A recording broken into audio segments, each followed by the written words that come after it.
আসসালামু আলাইকুম বড় ভাই, কেমন আছেন আপনি? ওয়ালাইকুম আসসালাম, ভালো আছি। আপনি কেমন আছেন? আল্লাহ বাঁচায় রাখছে আপনাদের। শুনলাম যে আমাদের জিগরগাছার মধ্যে আপনি আঙ্গুর চাষ করছেন, তাই ভাবলাম যে আপনার এখান থেকে একটু ঘুরে যাই, তাই আসলাম। তা কি কত শতক জমিতে আপনি চাষ করছেন? আমি এটা 33 শতক জমিতে চাষ করছি। কতদিন যাবৎ শুরু করছেন? এই 12 মাস বয়স। 12 মাস, প্রায় 1 বছর। এক বছর। তা এতে কি কোন জায়গার থেকে আপনি এটা উপলব্ধি করলেন যে চাষ করতে হবে বা এ চাষে সফল নিয়ে আসবেন, এই মনোভাবটা কিভাবে আসলো আপনার? আসলে আমার বোন মূলত উদ্যোক্তা। ওনার পরামর্শে আমি এই আঙুর চাষে আগাই গেছি এবং তার সব সহযোগিতায় এই আঙুর চাষটা আমি শুরু করেছি। বোনের নামটা কি? মানে বোনের নাম রিনা। তিনি কোন জায়গায় থাকেন? উনি ঢাকাতে থাকেন। তিনি পরামর্শ দিছে, জি, তার পরামর্শের উপরে আপনি কাজ শুরু কাজ করছেন। শুরু করেছি।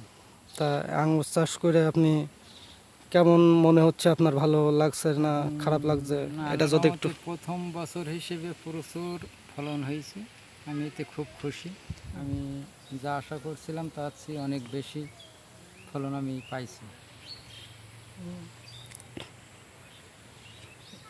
কয়টা গাছ আছে আপনার এখানে? আমার এখানে আগে ছিল 117টা, আমি আবার পরে 25টা গাছ লাগাইছি অন্য জাতের, জি। যেমন ব্ল্যাক ম্যাজিক, বাইকুনুর, অ্যাপোলো, এগুলো আমি নতুন লাগাইছি। আর আগেরটা ছিল ইন্ডিয়ান চয়ন। তাহলে কত শতক জমিতে আপনি কাজ করছেন? 33 শতক। 33 শতক। শুধুই কি আঙ্গুর চাষ না এর সাথে আরো কোনো কিছু আছে? এর সাথে আগে ছিল, মানে সে যে সময় লাগাইছে এই সময় ভুঁইতে পটল ছিল। পটল ক্ষেতের ভিতরেই লাগানো, তারপরে পটল ভাঙার পরেই তো আপনার ফলন শুরু হয়ে গেছে।